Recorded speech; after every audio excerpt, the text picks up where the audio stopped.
What is going on, everybody? Welcome back to another video today. And today we are covering probably the most talked about game in the world right now, and that is Redfall. But before we get into it, if you guys haven't done so already, please like and subscribe to the content if you haven't done so already. And yeah, let's get into it. So, brief overview for people who don't know or haven't looked too much into this game. Redfall is an open world co op FPS from Arcane Austin. They are behind the award winning team of Prey and Dishonored. I'm sure you guys have heard of those games. Those games are very highly acclaimed by a ton of people. And just as a heads up, I'm about 8 hours into the game. I am now entering about the halfway point where you're starting to go into this second part of the map and second part of the game. But generally, it is a open world. You can either do single player or co-op first person shooter, and it takes place in this island town that is a fictional town of Redfall, Massachusetts. Basically, what happened on this island is a failed experiment that could have or that has created a legion of vampires who've taken over the world, blocking out the sun and cutting off the remaining citizens from the outside world. So the game kind of opens up with you being on this ferry going to this island. The boat crashes because the water has stopped, and now you go into the island. You go into the main home base, which is the fire department, and there you're kind of introduced to some of the vendors and so on and so forth, and the character that you chose. So I'm going to start off here because obviously this game has been kind of talked about a lot with a lot of issues, but I like the concept of the story and the world. The premise is interesting to me. I actually thought it was pretty cool. This Redfall has been a game I've been really excited about since it was first announced. I believe at the Xbox event in 2021, because this game was supposed to come out in 2022, but then got delayed an entire year to now be released now. It's been a game that I've actually been really anticipating. There's not very many vampire co-op shooter games out there, and I'm a big fan of co-op shooters, and it seems like there's not a lot of them, like good ones that are out currently, especially new ones. It seems like everybody kind of just goes back to like Destiny 2. But honestly, as somebody who's a Destiny 2 fan and has put in hundreds of hours, I'm just kind of burnt out on it. So I was looking for something new. So I like the concept of this. But the four characters have different abilities. I played as who's called Layla Ellison. Her abilities is a purple umbrella that is a force field. And basically, if enemies are shooting at you, you pull out your umbrella, it kind of stops the bullets in its place, and you can shoot it back at the enemies. I also have a jump pad, which you can kind of throw down and then obviously walk over it, and it shoots you up in the air. And then her ultimate is what they call her ex-boyfriend, who is a vampire. It's basically a vampire that goes and attacks people. You like kind of summon it, and it'll go help you and take out some of the enemies that are there. I'm going to this is going to be a little bit more of a negative video because obviously, like we all know, the game is generally not good. And that's kind of like a quick saying that I'm just going to say right here. The game is not very good. The storytelling is where I'm going to kind of start off here. The storytelling is very lackluster, and it sucks because, like I said, the premise is super interesting to me. And the fact that they've kind of killed that story and made it super uninteresting and unaspiring and no way to like really bring you in. They told it in such a lackluster way. One of the big things to me, and I noticed immediately, and I'm like, I thought maybe this could just be a small thing. Maybe it's just like the beginning, but then you start to realize this is happening throughout the entire game, is the lack of a proper like CGI cutscene. This is a AAA game from an Xbox exclusive. Like, this is a game that Microsoft has been pumping up. They put billions of dollars in purchasing Bethesda. Arcane is a subsidiary of Bethesda. And for them to not have a cutscene, and this is your flagship game that you're like shipping off on Game Pass to kind of get more subscribers on Game Pass and more people on Xbox, or at least using the Xbox app on PC. It's Bush League. It's super Bush League. That's something I expect from an indie team. Like I said, if this was an indie developed game, that's one thing, because cutscenes cost a lot of money. But this is a AAA game that has millions of dollars pumped into it. And to have like a slideshow is super lackluster, and it doesn't really bring me in. And with the way the voice actors are, they're not super interesting voice actors. The cutscenes that are there are super, super short. briefly overlies some quick like mission overview, but nothing really crazy, nothing really past that. There's not much to it. Which is part of the reason why the game doesn't really make you feel anything. It doesn't really pull you into the story. And their way of kind of like, or even pulling you into the lore, and their way of trying to pull you into the story and pull you into the lore and kind of describing everything is through these stupid like notes all over the place. Like I'm a person, I've never liked notes in game. I never read them. I know for some people out there, they love that stuff. You can put all the notes in the world. They love the backstory, but I get it in that sense. But the way this game does it is that they're trying to use these notes that, and I've read a good amount of them. They provide nothing in it that I don't already know that I got from the story. It's not giving you any other side lore or what could have happened. And it just seems like they're relying a lot on reading this to kind of like tell a lot of things. And that to me shows that they don't know how to properly tell the story, which is very shocking coming from, like I said, Arcane Studios. And I think that's what's hit a lot of people kind of the wrong way is like, this is Arcane Austin. Like these are the people who made Prey, made Dishonored, made Deathloop. I played Deathloop leading up to this game. Deathloop is an amazing game. And it's just crazy to think that it almost doesn't even feel like it's these people. As for the characters and the NPCs, the characters, we don't understand why our characters have powers or why they're chosen to be on this mission. I went through and rewatched some.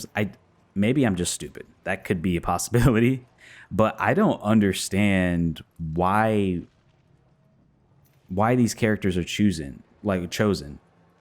Like, and we don't understand why they have powers. Like, what caused them, because you don't get all your abilities at once. You slowly earn them throughout the game, but it's not like you're getting injected with vampire blood or something else. It's just like, boom, you have ability now. And it's like, it's not giving me any reason why I have these abilities. Why is my character have an ex-boyfriend that's a vampire? Like, what is kind of going on here? And then as for the vendors at the home base and the fire department, they have no personality. They have no story. There's nothing to them. For all I care, they could literally just be. They could just not be there. And even when you talk to them, they just kind of mindlessly talk. It doesn't like pull you into a cutscene. Like I'm gonna use Dead Island 2, not Dead Island 2, even though that is one too. But that Dying Light 2 as an example. Like when I played co-op with my friends on that one. When you talk to a vendor, you kind of understood like who the vendor is, where they came from. You kind of understand their backstory and why they're important to the overall scheme of things and why you want to do these side missions for them. There's no point of me doing side missions in this Redfall game, and unless you just want to just have things to do.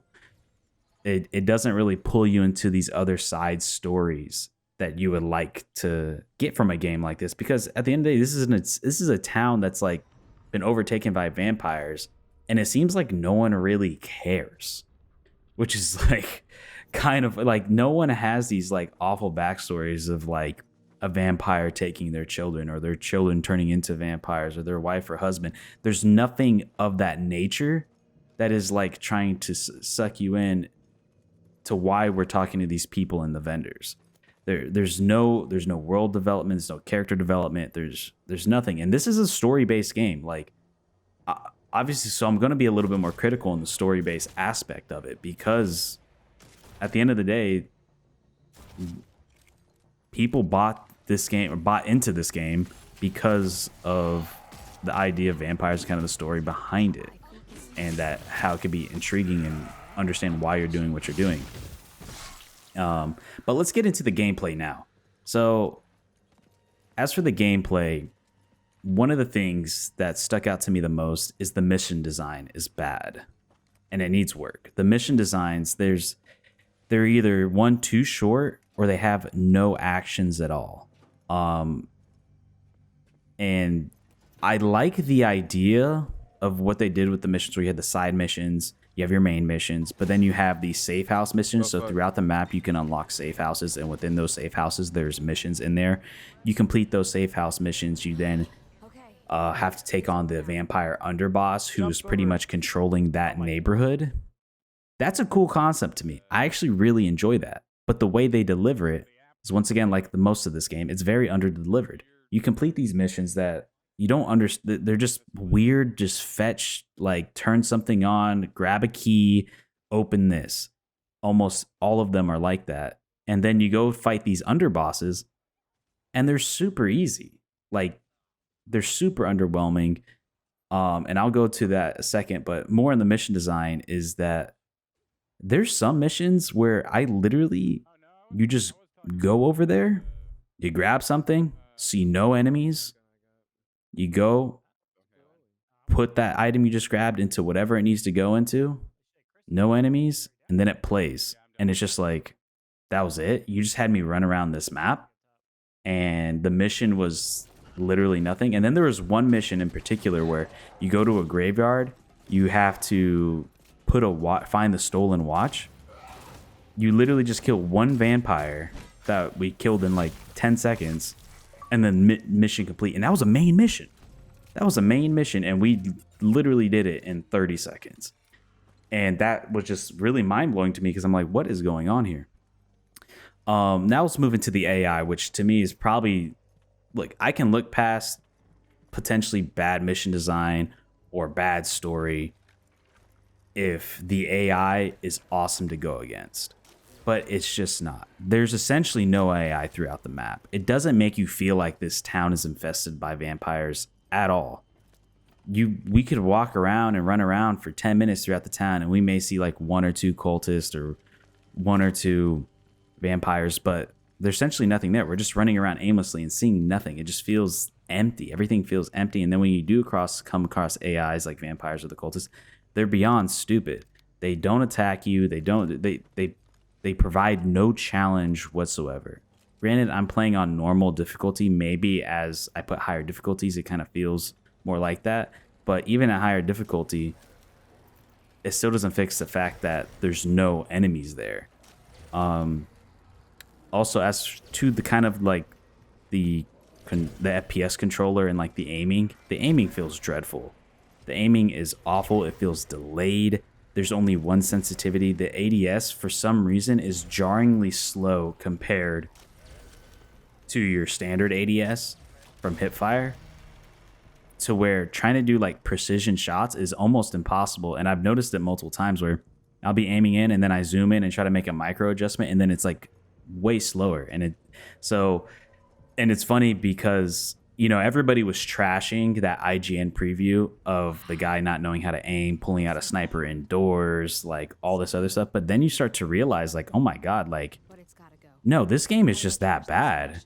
It's not the player. And everybody roasted that player at IGN. But realistically, it was like, aiming in this game is awful. And also the fact that you have to cycle through each weapon makes it even more stupid, which explains the fact why when we watched that he pulled a sniper indoors, because you have to cycle through all things. There's not certain keys. You can't map the keys to do certain things or hold down a key to like pop up your third weapon. All of it is just, it makes no sense. Now on a little bit of the more, this is a slight positive. I do like the weapon design. I do think the weapons look cool. A lot of the special weapons. And I do just in general like the overall design of kind of Arcane and kind of this game. I do like how everything, it's not super realistic, but I don't know. I like that smooth. Not everything has to be hyper fidel. It has a ton of fidelity and super like realistic and whatnot. But I do generally like the design of this game. I do like the kind of the creativity they took with the way that the camos look and the way that the guns and the skins and the stakes. I do enjoy that a lot.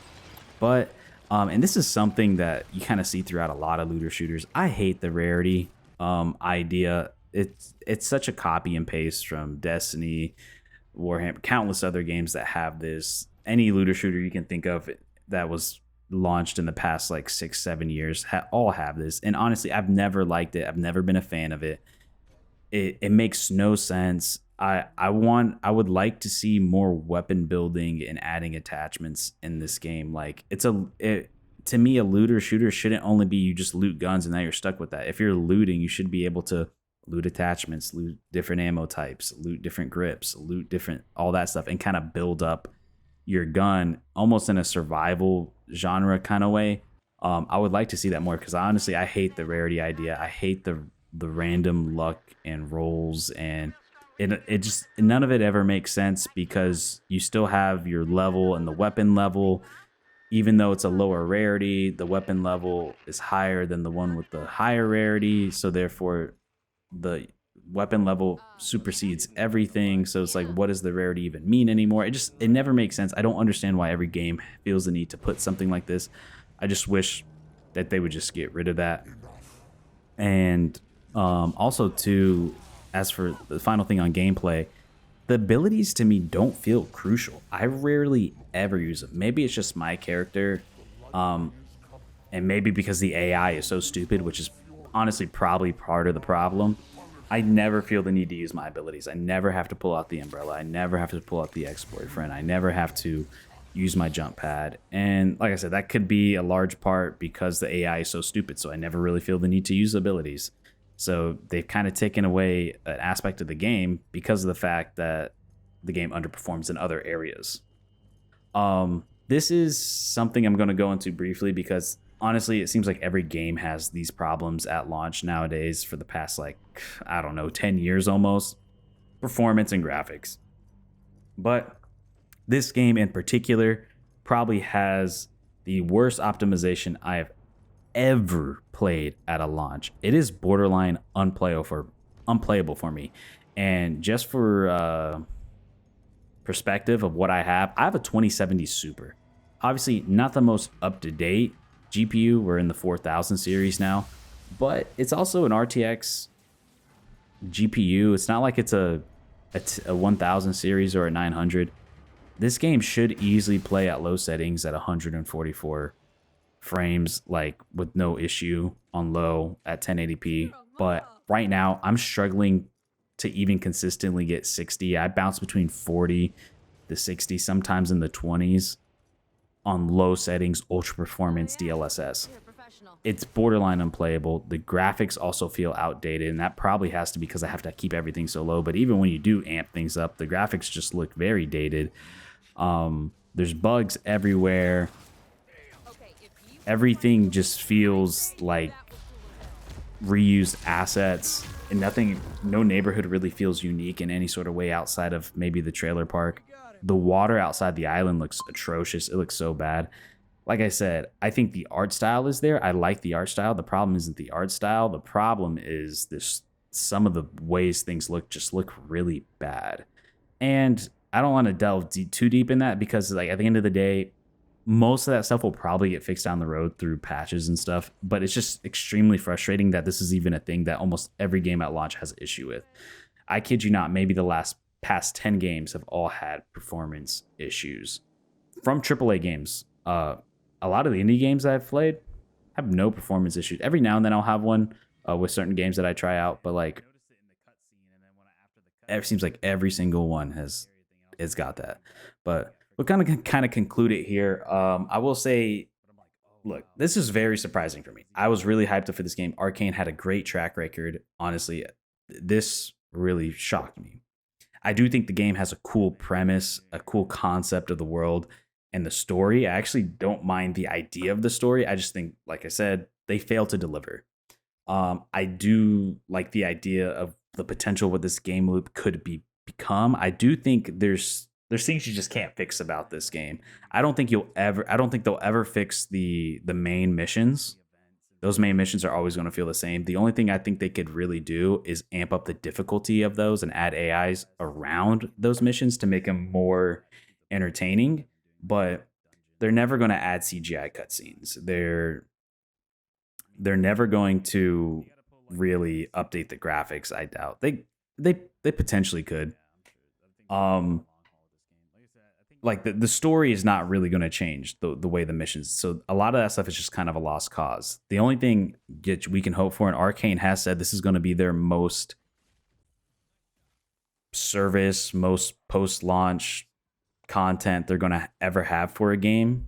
So the only thing we can kind of hope for in this game for people who were excited for this and want this game to be good is that down the line when they add new missions and new campaigns, I think the only way to really save this game is adding new stuff. that can make it more creative and more fun and different mission styles and different dungeons and different vampire nests and different underbosses and all different vampire gods and all these other things that you have, because like I said, I like the concept of those missions. It's just the way they execute them is very poor, and it all just feels copy paste the same thing over and over again. If every time I went into a dungeon I want it to feel different, you know what I mean? So yeah, I think it has the potential to be better if they could do that with new missions and maybe revamp the missions with more intelligent AI and fighting. Um, make the map more populated with just random AI while as you're running around. Doesn't have to be the but just general, like as you're running around. I want to see it more filled. I want to feel like I'm overtaken by it. Vampires. I want more weapon customization and upgrading, but I don't think we're gonna really see that too much. And obviously, graphics and performance make it actually playable. But like I said, I do not think this game is worth picking up right now. I think the only people who should really play this game is if you have Game Pass. Sure, go check it out. If you have a lower end PC, honestly, it's not worth your time. You're not going to be able to run it. It's going to be super unsmooth. And also, if you're on console and you're capped at 30 FPS, it's not worth it. This game is just not a $70 game. No one in their right mind should recommend this game as a $70 game, and they honestly shouldn't even released it, and I'd be embarrassed for them if they did. Um, but if you have Game Pass, check it out. I would catch, if you don't have Game Pass, maybe catch this game on sale a year from now, honestly, because it's going to take them a long time to make some fixes and release good post-launch content. That's going to take time and it's going to take a while because this game is clearly unfinished. So yeah, but anyways, that's my review, guys. And if you guys enjoyed it, please feel free to like and subscribe. It's greatly appreciated. And yeah, we will see you guys in the next one. Peace out, everybody.